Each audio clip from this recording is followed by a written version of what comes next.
Quand on a eu plusieurs vies publiques, comme Cécile Duflot, il est assez difficile de faire une présentation, et d'autant plus que c'est l'objet de la conférence. Donc je serai assez bref. En regardant classiquement sur Wikipédia, on tombe sur fille aînée d'une mère professeure de physique-chimie, d'un père cheminot, tous deux syndicalistes. C'est comme ça que commence le paragraphe de Wikipédia, un parcours qui a fait intégrer l'ESSEC en 1998, tout en étant ponctué de plusieurs engagements militaires. Cécile Duflot adhère au parti Les Verts en 2001, et comme on dit, vous avez gravi les échelons afin de devenir deux fois de suite, secrétaire national du parti, et œuvrer à une ouverture large de l'écologie politique. Ensuite, des mandats différents, conseiller municipal, conseiller régional, député et ministre, de 2012 à 2014. Une transition, peut-être qu'on peut l'appeler telle quelle, professionnelle, personnelle, en 2018, en abandonnant, ou en tout cas peut-être en suspendant une vie politique pour se consacrer au poste de directrice générale de l'ONG Oxfam France, le chapitre français de l'Organisation internationale de développement qui, je cite, mobilise le pouvoir citoyen contre la pauvreté et qui travaille dans plus de 90 pays afin de trouver des solutions durables pour mettre fin aux injustices qui engendrent la pauvreté. C'est forcément toujours un plaisir, toujours un honneur de recevoir un ancien, une ancienne, d'autant plus pendant cette semaine de l'imagination, et peut-être encore tout particulièrement pour Cécile, qui effectivement est totalement en cohérence avec cette semaine de la transition. Merci infiniment d'être avec nous aujourd'hui.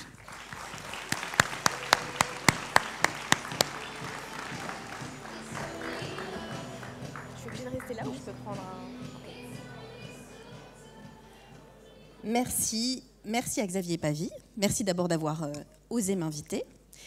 Et donc, quand il m'a fait cette proposition d'être la marraine, j'ai demandé en quoi ça consistait, parce que je suis la marraine de 2 petites filles, enfin qui ont grandi maintenant. Donc ça, je voyais bien, pas louper les anniversaires, ou plutôt louper les anniversaires, s'excuser et envoyer le cadeau en express. Mais vous, 950, j'étais pas sûre. Du coup, je me suis souvenu qui j'étais à votre place, puisque j'étais exactement à votre place, il y a exactement 22 ans. Et je me suis demandé ce que j'aurais aimé entendre d'une vieille de 44 ans, ce jour-là, à la fin de cette semaine, face à une assemblée d'esprits brillants et aussi très disciplinés. Et dans un moment, cette semaine de l'imagination qui est quand même un peu décalée par rapport à ce que vous faites toute l'année. Du coup, pour essayer de me remettre dans cet état d'esprit, c'est moi qui commande ? Voilà. Je me suis dit que j'allais faire une chose que je ne fais jamais, donc ce serait un privilège d'ancienne élève, c'est de vous montrer une photo personnelle. Alors, le titre de cette présentation, c'est la devise du royaume de Curland. Vous ne connaissez pas la Curland, je vous laisserai chercher. Et dont j'ai fait ma devise personnelle depuis quelques années. C'est pour ça qu'il n'y a pas de faute, c'est bien sans essayer n'aucun succès. Donc j'ai dit que j'allais vous montrer une photo personnelle. Je crois que c'est la première fois de ma vie que je fais ça. Donc cette photo, c'est vous, en fait. Donc regardez-moi bien, parce que vous n'aurez pas l'impression que ça passe très doucement, en fait. Ça passe très, très vite. Moi, je me souviens parfaitement de comment j'étais là. Sur cette photo, il y a donc moi, au milieu. Et il y a 2 Émile, mon fils, qui avait 1 an et qui en a donc presque 23 dans quelques jours. Mon grand-père, qui s'appelait Émile et qui était né en 1910, et ma grand-mère, Julienne. Ma grand-mère, elle était née en 1906 et elle avait voté pour la première fois à mon âge, à 40 ans. C'est pas si loin, hein. Pour vous, c'est dans les livres d'histoire. En fait, la preuve, on est en photo ensemble. Et mon grand-père, il a fait la Deuxième Guerre mondiale. Il était orphelin à 12 ans. Il a commencé à travailler à 12 ans. Et la jeune femme que j'étais à l'époque, donc comme vous l'avez compris, j'avais déjà un bébé avant d'arriver à l'ESSEC, n'avait absolument aucune idée non seulement du fait que je vous retrouverais ici, mais encore plus que je vous retrouverais en ayant été présentée par Xavier Pavie comme ayant un long parcours d'engagement militaire. Donc je pense que le mot c'était militant et pas militaire. Oui, c'était très joli et j'y reviendrai parce que je trouve que le lapsus est très très joli. Et donc, pour résumer de façon brève, puis c'est ce qu'on m'a demandé, quelles ont été ces 22 dernières années, c'est ça. Alors la colonne la plus importante, c'est la colonne rouge. Donc c'est plus des bébés maintenant, ils sont tous grands, la dernière elle a 11 ans. Mais c'est vrai que pendant ces années-là, j'ai fait beaucoup de choses. Je sais aussi que si on le regarde comme ça, de but en blanc, on se dit que c'est... Enfin, j'avais 31 ans quand je suis devenue secrétaire nationale des Verts et j'avais adhéré à ce parti 5 ans avant. Donc soit on apprend des choses très efficaces à l'ESSEC, soit il s'est passé beaucoup de choses qui relèvent à la fois du hasard et à la fois de l'envie. Et donc qu'est-ce que j'ai envie de vous dire ? J'ai envie de vous dire que quand j'étais à votre place, alors je crois que c'était je sais plus si c'était en deuxième ou en dernière année, on avait un séminaire qui durait 1 semaine, qui était un truc sur choix personnel, profil de carrière. Ça existe toujours, monsieur le directeur ? Ok, bah c'est très bien parce que moi j'avais fait la grève. Il fallait expliquer comment on voyait ces 10 prochaines années, quelle carrière, quel choix, quel moment, et j'avais détesté. J'avais détesté, c'est ma plus mauvaise note. Comme j'avais un peu fait du charme au prof, j'avais eu 10 à la fin, mais j'avais détesté et j'avais expliqué que je ne savais pas et que je ne voulais pas savoir. Et donc, c'est très bien que vous ayez supprimé ce séminaire idiot, parce que s'il y a une seule chose que j'ai envie de vous dire, c'est laissez-vous surprendre par la vie. Laissez-vous surprendre par la vie. C'était absolument pas écrit que la jeune femme que vous avez vue avec un bébé dans les bras allait en avoir 3 dans les 2 années qui allaient suivre, et ensuite que j'aurais ce parcours-là. Et pourquoi je vous dis ça ? Parce que ça va vous sembler un peu absurde à cet instant, mais c'est très important. Vous n'avez qu'une seule vie. Vous n'avez qu'une seule vie. Et ici, sans parler à l'un ou l'une ou l'autre d'entre vous de façon personnelle, je sais que vous êtes tous des super bons élèves. Vous avez fait une super bonne maternelle, vous aviez que des points verts. Vous avez fait une école primaire remarquable, le collège, j'en parle pas, le lycée, tout ça. La seule chose, c'était d'être tendu vers la mention au bac et la bonne prépa. Et puis, vous êtes rentré dans une des plus grandes écoles de France. Et donc, vous êtes sur des rails. Et vous êtes sur les rails des bons élèves. Et le problème des bons élèves, c'est que souvent, ils ont envie d'être des super bons élèves. Et d'être là où on attend d'eux qu'ils soient. Ou d'elles. Et de savoir à quel moment... Alors, il y a 20 ans, on vous expliquait qu'il ne fallait pas rester plus de 2 ans ou 3 ans dans la même entreprise parce que c'est par les changements de poste à l'externe qu'on allait mieux augmenter son salaire. Alors, je suis désolée de le dire, pour les statistiques sur les anciens élèves à 20 ans, je pense que je dégrade beaucoup, beaucoup la situation. Mais j'ai eu le sentiment que je ne suis pas passée à côté de ma vie. Et en fait, ça se joue tôt, le fait de ne pas passer à côté de sa vie. Parce que plus on se met dans les rails... Plus on se dit, c'est là que je suis attendue, c'est ça qu'il faut faire, moins on apprend à sentir ce dont soi-même on a vraiment envie. Parce qu'en fait, c'est très difficile de savoir ce dont on a vraiment envie quand on est un très bon élève, bien discipliné, et quand on a été dans une école bien organisée, bien cadrée, qui vous donne plein de bonnes méthodes. Certaines très utiles, j'y reviendrai. Mais vraiment, pour le coup, je prends... mon rôle de marraine tel qu'on ne m'a pas dit qu'il fallait que je le prenne, mais comme on ne m'a pas dit non plus comment il fallait que je le prenne pas, je m'autorise la liberté. J'ai envie de vous dire, ne vous regardez pas dans 20 ans, ne vous imaginez pas dans 20 ans, parce que la meilleure des choses, ce serait que vous ne ressembliez pas à ce que vous n'aviez pas imaginé. La double négation, c'est ma spécialité personnelle, mais en étant plus sérieuse, vraiment, j'aimerais bien être à l'intérieur d'une ou deux de vos têtes, parce que je me dis que ça peut vous sembler curieux à cet instant. Vous êtes tendu vers un objectif, vous voulez avoir les meilleurs résultats, vous vous posez la question de savoir où est-ce qu'il faut commencer sa première expérience professionnelle, quel choix il faut faire, quel choix pour ne pas regretter de ne pas avoir fait ce choix, quelle porte ne pas se fermer. Et moi, j'ai envie de vous dire, passez par la fenêtre. Passez par la fenêtre. Accordez-vous cette autorisation. Alors moi, ma fenêtre à moi, elle a été de faire des bébés. Je ne dis pas qu'on n'a pas une vie accomplie de femme ou d'homme quand on n'a pas d'enfant, pas du tout. Ma meilleure amie, on se connaît depuis le collège, elle n'a jamais voulu avoir d'enfant, elle déteste ça. Du coup, toutes les deux, on a 2 enfants en moyenne, ce qui est parfait pour la reproduction de l'espèce, et tout va très bien. Mais choisissez, ayez le sentiment qu'on ne vous vole pas votre vie. Et pourquoi ? Parce que je pense que vous serez de meilleurs professionnels, de meilleurs parents et de meilleurs amoureux. Parce qu'en fait, quand on fait des choses qu'on sent bien, des choses dont on a profondément envie, avec lesquelles on se sent en accord, en fait, on est meilleur. Ou plus exactement, on croit qu'on est très bon quand on se contraint, mais au final, ça finit toujours par craquer. Ça, c'est ce qu'on peut dire quand on a l'âge que j'ai. Quand on a vu des gens très brillants, des parcours parfaits, qui s'explosent en plein vol avec la crise de la 45e, qui envoient balader tout, femmes, enfants, famille, maison, dans un bordel innommable, et qui regrettent, et qui m'expliquent qu'ils regrettent d'avoir vécu la vie qu'ils ont vécue. Alors c'est ça, peut-être qu'on peut se tromper. Et moi, je me suis souvent trompée, je me suis pris des gadins, je me suis pris des portes, je l'ai même écrit, parce qu'on n'écrit pas dans les CV quand on rate. Moi, en 6 mois, j'ai perdu 2 élections. Et pas des trucs de défaite où vous perdez dans votre coin. Des trucs où tout le monde écrit à la une du journal que vous êtes une grosse loseuse. Ça, c'est une expérience humaine enrichissante. Mais c'est pas grave. En fait, c'est pas grave, parce que je suis ici devant vous, parce que du coup, ça m'a donné la possibilité, l'opportunité d'être la directrice générale d'Oxfam, et j'y reviendrai, et c'est une expérience formidable, que j'aurais pu devenir une sénatrice frustrée, que j'aurais pu rester là où je travaillais, que j'aurais pu, vu que j'étais super bonne en marketing et en finance, aller faire du marketing financier en 2000, en plus, j'aurais été très riche. C'était vraiment idéal. Mais que profondément, je ne le sentais pas. Alors ça, c'est une autre expérience que je veux vous transmettre, c'est de retrouver un truc qui s'appelle l'instinct. Parce que vous êtes des super forts pour analyser, avec des grilles d'analyse, avec des ratios, avec des calculs, avec des cas pratiques. Vous savez utiliser ça, d'ailleurs on vous donne n'importe quel outil et vous savez bien l'utiliser. Mais il y a un outil qu'on n'apprend pas à utiliser, c'est l'instinct. Et donc j'ai une petite histoire à vous raconter. Moi je faisais de la montagne avec mon père, et un jour on monte au sommet du pic du Rognolet et on est à 50 mètres du sommet. Mais l'arête est bizarre. On ne peut pas trop dire, elle a l'air un peu molle, mais il n'y a rien de grave, on est à la bonne saison, les conditions météo sont idéales. Et je ne sais pas pourquoi, mon père et moi, on se met à se parler, on dit on y va, et mon père me regarde, il me dit je le sens pas. Et je dis bah t'as raison, moi non plus. Aucun élément rationnel, objectif, de quoi que ce soit, disait que cette arête avait un problème. Est-ce qu'on a bien fait de ne pas y aller? Je ne sais pas.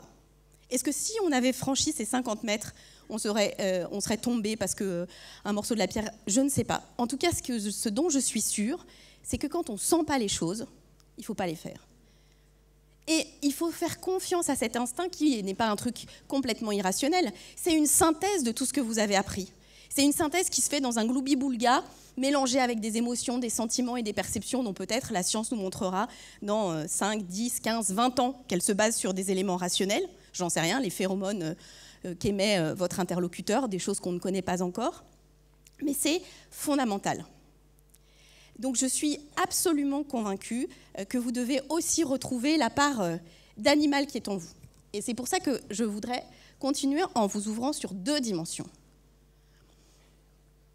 C'est une citation, c'est librement réinterprété de Théodore Monod qui explique que l'évolution biologique n'est que liée au hasard. Mais vous pouvez lire, c'est très intéressant et je crois qu'une partie de ma vie est beaucoup liée à ça. Donc vous ouvrir dans 2 dimensions. Pourquoi ça ne marche pas? La première, c'est Kardashev. Donc nous, on pense qu'on est une civilisation avancée, qu'on sait faire fonctionner des usines. Kardashev, en 1964, il classifie les civilisations en 3 types. Celle qui est capable d'utiliser l'énergie de sa planète, en gros de son soleil, ce qu'on ne sait pas faire aujourd'hui.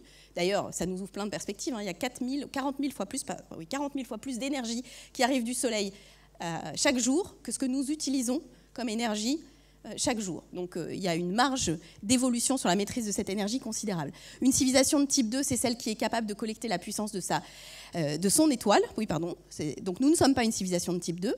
Et celle qui est capable de capter l'énergie de toute sa galaxie. Donc ça, c'est pour essayer d'ouvrir son esprit dans l'espace. Mais plus important encore, mes meilleurs amis, parce que c'est 2 leçons, là, ce sont des cachalots endormis. Ils dorment comme ça, à la verticale. Pourquoi c'est passionnant, les cachalots? D'abord parce que ça donne de l'espoir à une écologiste. Les cachalots étaient une espèce en voie de totale disparition, ils étaient chassés. Et en 1986, parce que parfois, il y a des exemples de politiques internationales qui fonctionnent, il y a eu un moratoire sur la chasse à la baleine. Ce moratoire a été appliqué, avec quelques exceptions par les Japonais notamment.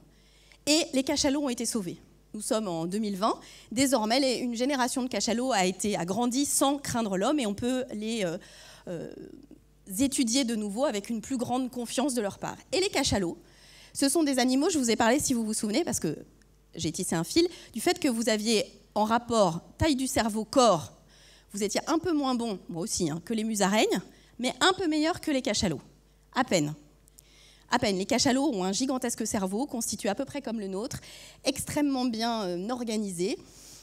Et François Sarano, qui est un des meilleurs spécialistes des cachalots, parle d'eux en disant que les cachalots sont comme des humains. Ils sont très affectueux, ils s'occupent de leurs petits, ils ont des relations sociales très poussées, mais ils ne construisent pas de tour Eiffel, ils n'ont pas de problème de bilan, ils ne construisent pas de maison, ils ne sont pas propriétaires, ils vont manger dans les grandes profondeurs des poulpes, et puis ensuite ils remontent et ils profitent de la vie. Ils vivent très longtemps, presque aussi longtemps que nous. Ils se caressent, ils jouent, ils discutent, énormément. Et d'ailleurs, les cachalots ont des langues différentes, suivant les zones géographiques du globe sur lesquelles ils vivent. Et donc pourquoi nous, les humains, on s'est mis en tête de faire ce qu'on fait? Bonne question. Par exemple, on mange des noisettes. Nous, on ne mange pas des noisettes. N'importe quel animal qui veut manger des noisettes, il va chercher des noisettes et puis ensuite il casse la coque. En général, c'est rare qu'on mange la coque. Les écureuils avec leurs dents. Et nous, on s'est dit, tiens, bonne idée, on va utiliser des outils. Et on s'est mis à casser des noisettes avec 2 pierres. Mais on ne s'est pas arrêté là. On aurait pu se dire, là, c'est pratique, on casse les noisettes, on les mange. Non, non, pas du tout.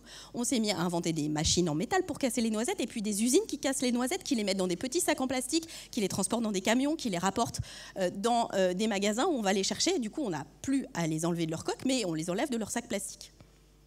On est la seule espèce à avoir fait ça. C'est-à-dire qu'on s'est libéré beaucoup de temps grâce aux outils et grâce à notre intelligence, mais on s'est créé aussi beaucoup de problèmes. Pourquoi ? J'ai pas de réponse. Mais je vous laisse quand même avec cette question, et de temps en temps, quand vous serez super débordé, totalement jet-lagué, que vous n'arrêterez pas de travailler, repensez aux cachalots. Ils sont aussi intelligents que vous. Ils sont aussi affectueux, ils sont aussi sociables. Et ils profitent de la vie. Donc repensez aux cachalots. Je vous laisse les cachalots. Si vous devez garder une seule chose de cette fin d'après-midi, ce sera les cachalots. Mais ensuite, je pense que nous avons ce caractère particulier qui fait qu'on ne s'arrête pas au fait de décoquer les noisettes et qu'on les met dans des sacs, etc. Qu'est-ce que ça a produit, tout ça ? Ça a produit que nous sommes en train de mettre en péril notre espace de vie. Pas la planète, hein. Donc une fois pour toutes, ici, je pense que comme vous êtes tous brillants, plus personne ne dit ça, mais c'est d'ailleurs sans doute une erreur des écologistes historiquement d'avoir dit qu'il faut sauver la planète. Alors je mets tout le monde à l'aise, la planète n'en a rien à faire des humains. Je vais donc vous raconter une histoire de deep écologiste. C'est une blague des années 90, un peu moins drôle maintenant, mais qui à l'époque faisait beaucoup rire. Donc en fait, c'est des planètes qui discutent entre elles, et il y a la Terre qui dit « j'en peux plus, là, je respire plus, j'étouffe, je me gratte, ça me démange, c'est terrible ». Et une autre planète qui lui dit « t'inquiète, ça s'appelle l'humanité, ça dure 4000 ans, puis ça s'arrête ». Et effectivement, la planète Terre a vécu sans les dinosaures, avec les dinosaures, sans les dinosaures, sans les humains, donc avec les humains, elle peut vivre sans les humains. Nous, en revanche, notre humanité ne peut pas vivre sans une planète qui, en plus, remplit des critères très complexes. Et nous avons réussi à dérégler tout ça en peu de temps. Ça n'est aujourd'hui plus contesté scientifiquement. Ça, c'est la grande différence avec la fille que vous avez vue tout à l'heure, qui a 22 ans, pensait la même chose et que tout le monde expliquait que non, c'était pas vrai, pas complètement, enfin, c'était de l'intox, enfin, etc., etc. C'est bien dommage, mais c'était vrai. Et les écologistes de cette époque, et même de ceux d'il y a 30 ans, disaient la vérité. Donc voilà, nous sommes dans une situation extrêmement compliquée. Comme je disais quand je vous ai vu lundi, la grande différence entre la jeune femme que vous avez vue d'il y a 22 ans et vous, c'est que vous allez devoir trouver la solution. Moi, j'ai passé 20 ans à expliquer que, attention, il allait y avoir un problème. On m'a tapoté sur l'épaule d'abord en me disant « t'es gentille », ensuite en me disant « là, tu nous emmerdes ». Ensuite, on a commencé à dire « ouais, t'as un peu raison, mais… » Quand je personnalise, c'est pas pour moi, je fais une sorte de globalisation des écologistes. Et maintenant, on dit que, évidemment, la transition est au cœur du sujet. Sauf que ça va pas être de la tarte. Maintenant, il faut se dire les choses. Ça va pas être de la tarte. Parce que ce qu'il faut changer en profondeur, c'est l'ensemble du modèle. C'est l'ensemble d'un modèle qui a à la fois déstabilisé nos sociétés, en aggravant les inégalités entre le Nord et le Sud, mais principalement au sein de nos sociétés mêmes, et en rendant l'équilibre de notre vie sur la planète très difficile. Je parle ce matin en pensant à nos amis australiens. J'ai une collègue en Australie et il faut comprendre, et peut-être que sans doute ça va participer d'une prise de conscience des pays du Nord, parce que quand les habitants du Bangladesh, quand ceux qui vivent les cyclones sont victimes de catastrophes naturelles et qu'il y a des centaines de morts, on dit « ah ouais, mais c'est bien dommage, ils sont dans des zones pauvres et puis ils habitent dans des cases, donc ils n'ont pas des bonnes constructions, etc. » C'est un peu la même histoire pour vous dire qu'au moment où il y a la catastrophe de Tchernobyl, on dit « oui, non, d'accord, ok, le nucléaire, mais là c'est chez l'URSS en déliquescence, ils ne savent pas bien faire, ils ne sont pas pros. » Quand ça arrive à Fukushima, chez les Japonais extrêmement professionnels, d'un niveau de sûreté nucléaire équivalent au niveau de sûreté français, on se dit « Houston, il y a un problème ». Là, c'est la même chose. Quand les catastrophes naturelles, elles arrivaient, et elles arrivent toujours aujourd'hui sur les pays les plus vulnérables. On se dit, bon, c'est bien dommage, mais enfin, c'est quand même chez les pauvres que ça se passe. Maintenant que ça arrive chez les Australiens, qui vivent comme nous, qui nous ressemblent, qui pour certains d'entre vous ici parlent la même langue, bizarrement, on ne se sent plus concerné. Alors c'est bien triste, regrettable, et c'est un énorme problème, j'y reviendrai en parlant un peu d'Oxfam, mais je pense qu'il y a une prise de conscience qui est en train d'arriver, qui est que le dérèglement climatique va provoquer des phénomènes d'une ampleur qu'on a peine à imaginer, et qu'on a peine à imaginer pourquoi, parce que je parlais de cette espèce que nous sommes. Eh bien, l'espèce humaine a une autre particularité qui s'appelle le déni. Le déni, c'est très simple. Si vous avez des neveux, des nièces, des petits frères, des petites sœurs qui ont environ 2 ans et demi, quand ils jouent à cache-cache les premières fois, ils mettent leurs 2 mains sur leurs yeux et ils sont cachés. On ne voit pas, on est caché. Et avec le dérèglement climatique, alors même que c'est scientifiquement documenté comme rarement on a su documenter une situation, eh ben on est dans le déni. Comment c'est possible que le Premier ministre australien continue à soutenir l'exploitation de charbon alors qu'on sait que s'il y a une énergie de laquelle il faut sortir le plus rapidement possible, c'est le charbon. Eh bien, ça s'appelle le déni. Et sortir du déni, c'est très compliqué pour un être humain. Ça vaut parfois pour les relations amoureuses, ça vaut pour plein d'autres sujets, ça vaut pour les relations femmes-hommes, ça vaut pour les inégalités, mais c'est quand même essentiel. Parce que des gens très intelligents, qui lisent beaucoup, sont encore en situation de ne pas faire face à cette réalité.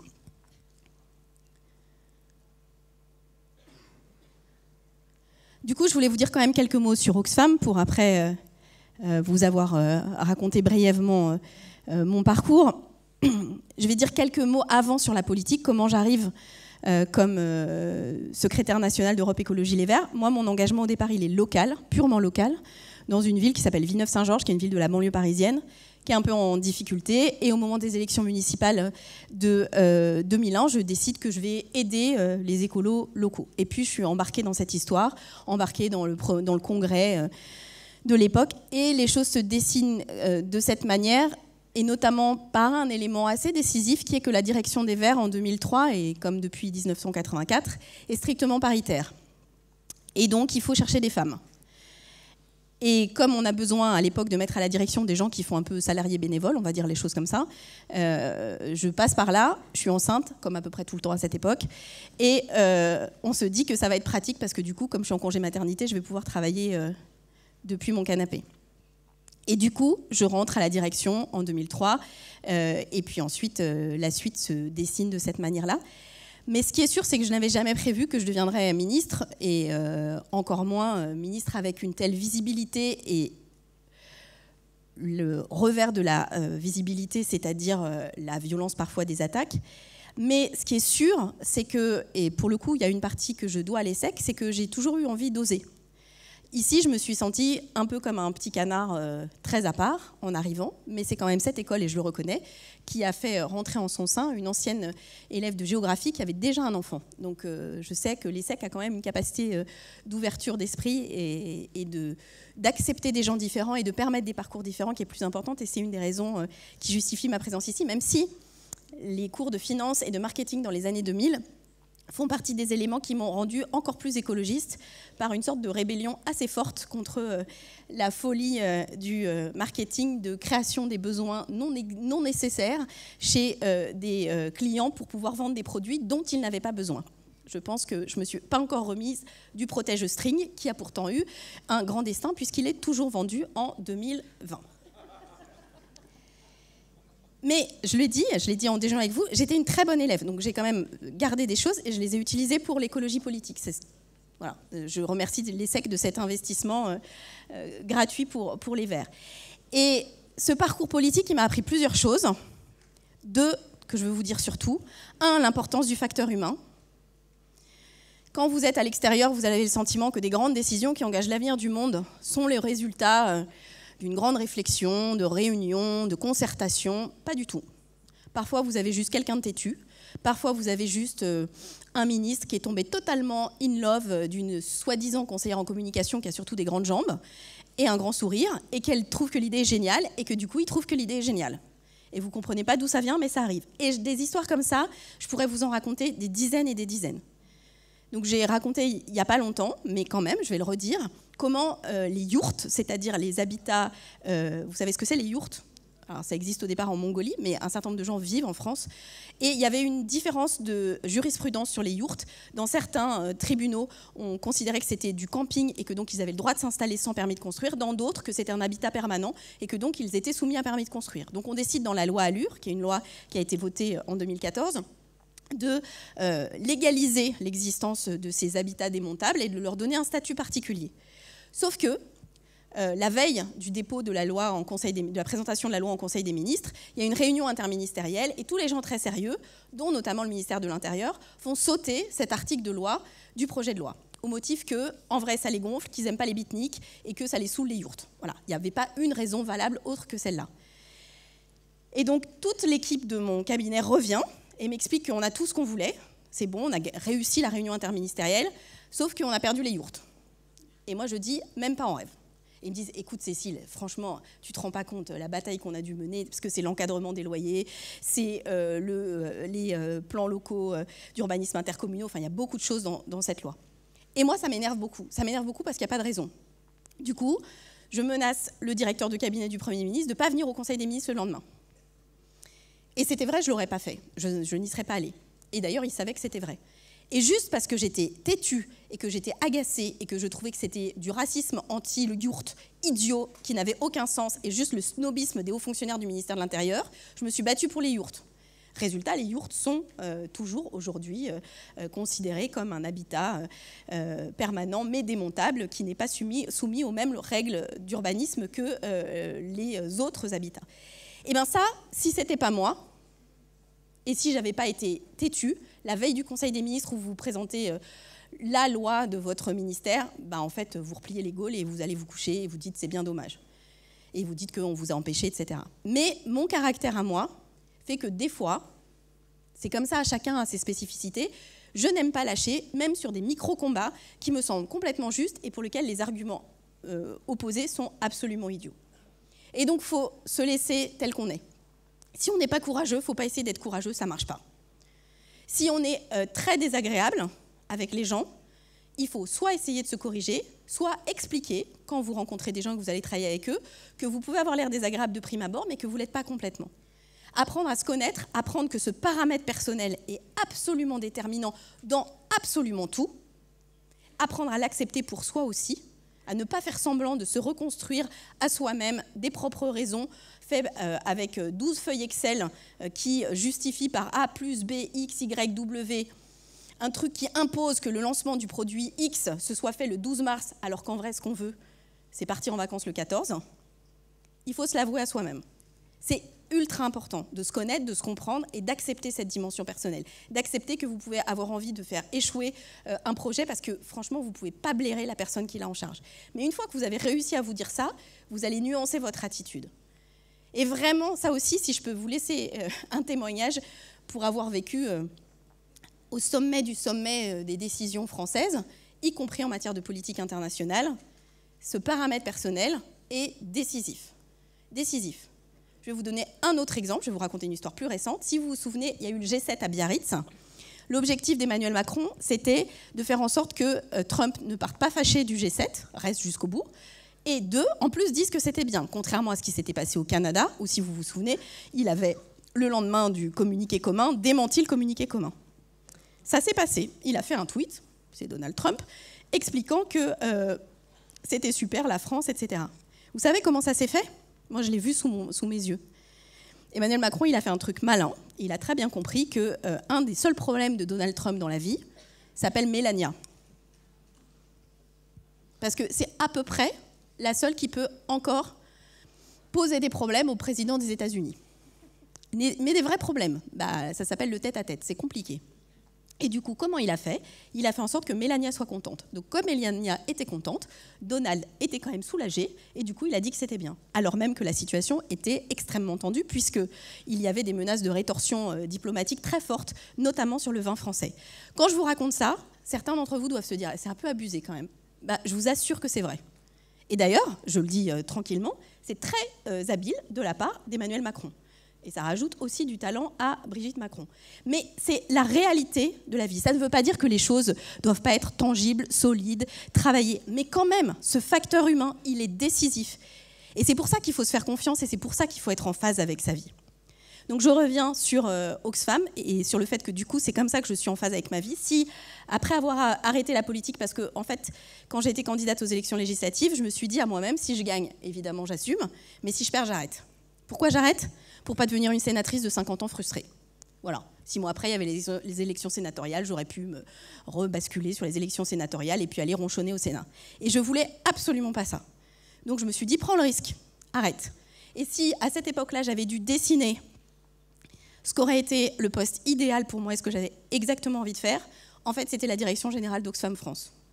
Sauf qu'à l'époque, il y avait une directrice, donc le poste n'existait pas, enfin plus exactement n'était pas disponible. Et donc du coup, j'ai décidé que j'allais faire carrément autre chose pendant 6 mois et de m'accorder ce que je n'avais pas fait depuis 20 ans, c'est-à-dire d'acheter une carte de cinéma illimitée et d'aller au cinéma à 11h du matin. De apprendre avec des tutos internet à faire de la menuiserie pour me prouver à moi-même que j'étais capable de faire un truc avec mes mains.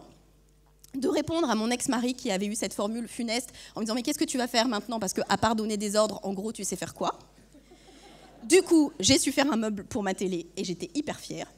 Et donc, faites ça aussi, surtout vous, là, qui savez utiliser des ordinateurs, votre cerveau, l'intelligence de la main et la satisfaction qu'il peut y avoir à pouvoir réaliser des choses soi-même avec ses mains.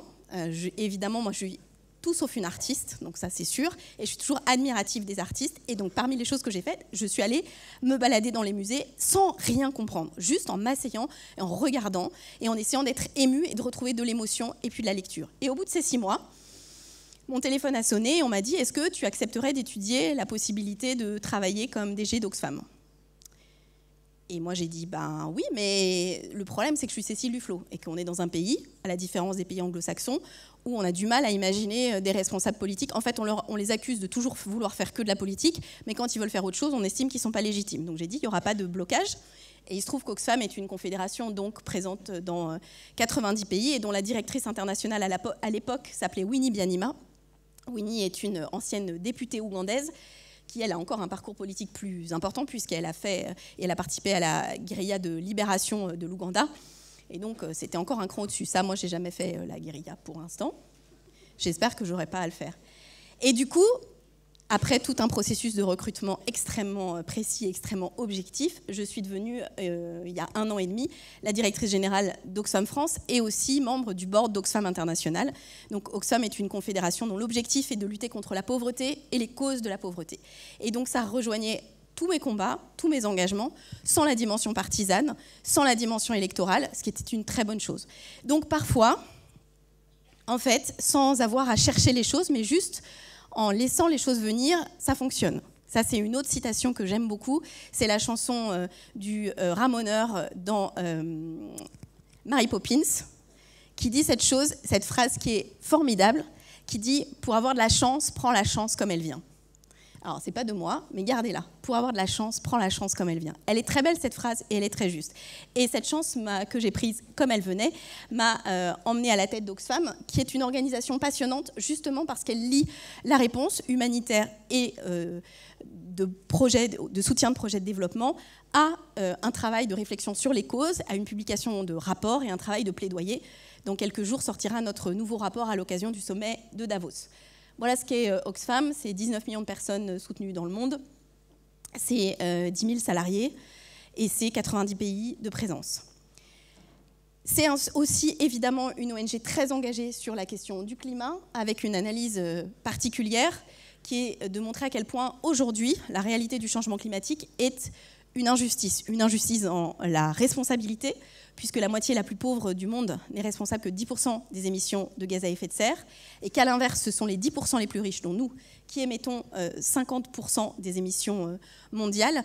Nos collègues d'Oxfam Grande-Bretagne ont sorti un rapport il y a 3 jours pour montrer que le 12 janvier, un Britannique aura émis autant de gaz à effet de serre qu'un Ougandais ou qu'un Malgache en 1 an. Donc cette réalité-là, il faut en avoir extrêmement conscience, notamment quand il y a des débats sur la démographie des pays du Sud. Je ferme la parenthèse.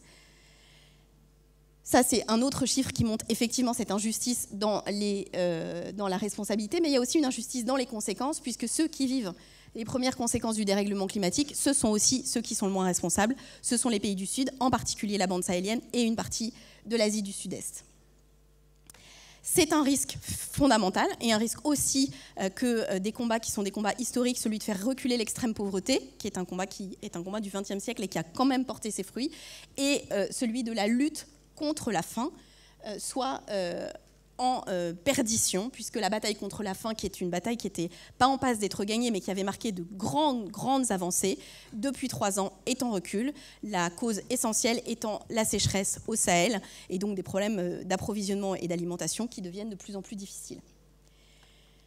Il y a aussi un sujet, donc je devais choisir les sujets dont j'allais vous parler. J'aurais voulu aussi évidemment vous parler des questions d'égalité femmes-hommes, de féminisme, de ce que c'était qu'être une femme aujourd'hui, des stéréotypes, de comment on lutte contre les stéréotypes en ayant conscience, et que le principe même des a priori et des stéréotypes, c'est qu'on n'en a pas conscience. Mais je voulais quand même vous dire à quel point le changement climatique aggrave aussi les inégalités femmes-hommes.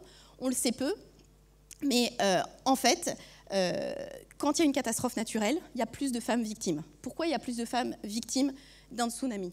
A priori, il n'y a pas de raison que ce ne soit pas 50-50. Pourquoi ? Parce que les femmes s'occupent des personnes les plus fragiles, les enfants, les personnes âgées, parce qu'elles sont moins informées, parce qu'elles apprennent moins à nager, et que donc toutes les inégalités sont accrues et enflammées par le dérèglement climatique. Et donc, où j'en suis aujourd'hui, à peu près au même point qu'il y a 20 ans, mais avec à la fois plus d'énergie, plus de confiance finalement, et plus de détermination sur le lien entre les questions environnementales et les questions sociales. Parce que ça n'est pas un problème ponctuel, c'est un problème de modèle. Ce que nous avons déstabilisé, et de façon profonde, c'est l'équilibre d'une consommation des ressources naturelles compatible avec la capacité de les reproduire. Le pétrole, c'est des milliards et des milliards et des milliards d'années pour être fabriqué par la planète.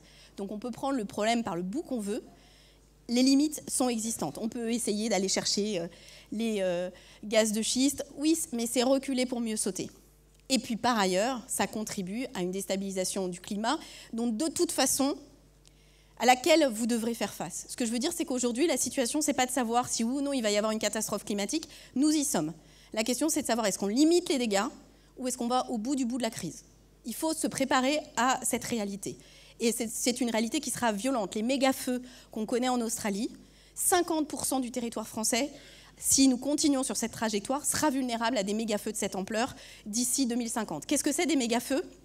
C'est simple, c'est des zones où la végétation a tellement perdu d'humidité, c'est-à-dire qu'elle est à moins de 4% de degré d'humidité, que ce ne sont plus des végétaux, mais des allumes-feu. C'est-à-dire qu'en fait, une petite étincelle peut mettre le feu. Pourquoi ? Parce que c'est plus de l'herbe, c'est de la paille, et que c'est ça qui se passe. Et que ce qui s'est passé notamment en Californie, c'est que ce sont les pommes de pin qui, en explosant, enflammaient et sans limite d'autres parcelles de proche en proche. Et donc, il faut être conscient de cette réalité-là. Et alors, ce qui est compliqué, c'est que quand je vous dis ça, je vous regarde dans les yeux, en 2050, vous avez 20 ans, c'est dans 30 ans, vous aurez même pas l'âge, vous aurez l'âge que j'ai, un peu plus. Ça veut dire que les 30 années qui viennent, c'est vous qui allez devoir gérer ce sujet.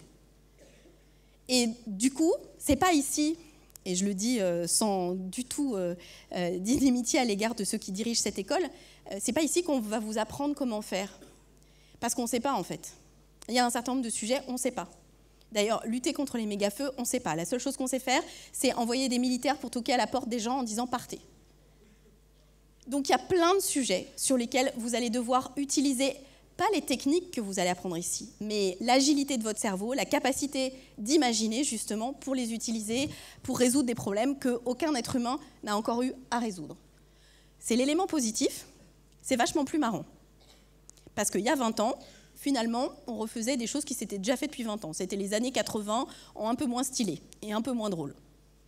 Et avec un peu plus de sida. Vous allez avoir des enjeux considérables et vous pourrez dire avec simplicité que vos prédécesseurs n'ont évidemment pas fait ce qu'il fallait. Et ce sera ma conclusion. C'est une très jolie phrase qui dit que l'humanité est à la fois le virus et la réponse immunitaire, la cause et le remède. Effectivement, c'est nous qui avons contribué à créer cette situation, c'est nous qui avons déstabilisé notre climat et le fonctionnement de notre planète, mais c'est nous qui avons la capacité d'y répondre. Et pourquoi je continue de rester optimiste ? Parce que, en fait, il y a 3 choses essentielles. La capacité cognitive, nous l'avons. La capacité technologique, nous l'avons aussi. Et la capacité financière, nous l'avons aussi. Parce que ne rien faire coûtera beaucoup plus cher que d'agir. Donc à partir du moment où on a ces 3 paramètres-là, il n'y a pas de raison fondamentale pour que nous n'y arrivons pas. On aurait fait exploser 12 bombes atomiques, aucun scientifique ne sait supprimer la radioactivité. Freiner le dérèglement climatique, travailler à l'adaptation, aider les pays du Sud, tout ça c'est documenté, on sait faire. Le GIEC a publié un rapport pour dire comment faire pour rester à 1,5 degré. La seule chose qui manque, c'est le courage, l'énergie, la volonté et l'engagement. Et ceux et celles qui pourront contribuer à ce que ce courage, cette volonté, cette énergie, cet engagement existent, en fait c'est vous. Il y a eu des pionniers, des gens qui ont expliqué la situation, il y a des gens qui ont préparé les solutions, et maintenant est venu le temps de ceux qui auront le courage, l'énergie, l'enthousiasme de le mettre en œuvre. Alors faites-le, ce sera une aventure humaine, intellectuelle, personnelle, passionnante, et n'oubliez pas aussi de rester vivant, de profiter du bonheur d'être sur Terre, de profiter de cette chance que nous avons, un peu mystérieuse, de pouvoir tisser des relations avec nos congénères humains, parce que vous n'avez qu'une vie, vous avez 20 ans, vous avez l'impression qu'elle est totalement devant vous, je peux vous dire, ça passe vite, et je souhaite à chacune et chacun d'entre vous de revenir ici, dans 22 ans, en montrant une photo de comment vous étiez, et en me faisant un petit clin d'œil, en disant à l'époque, je ne pense pas qu'elle avait complètement raison, mais finalement, sur un certain nombre de points. Voilà, merci à tous, bonne chance, belle vie, profitez-en bien.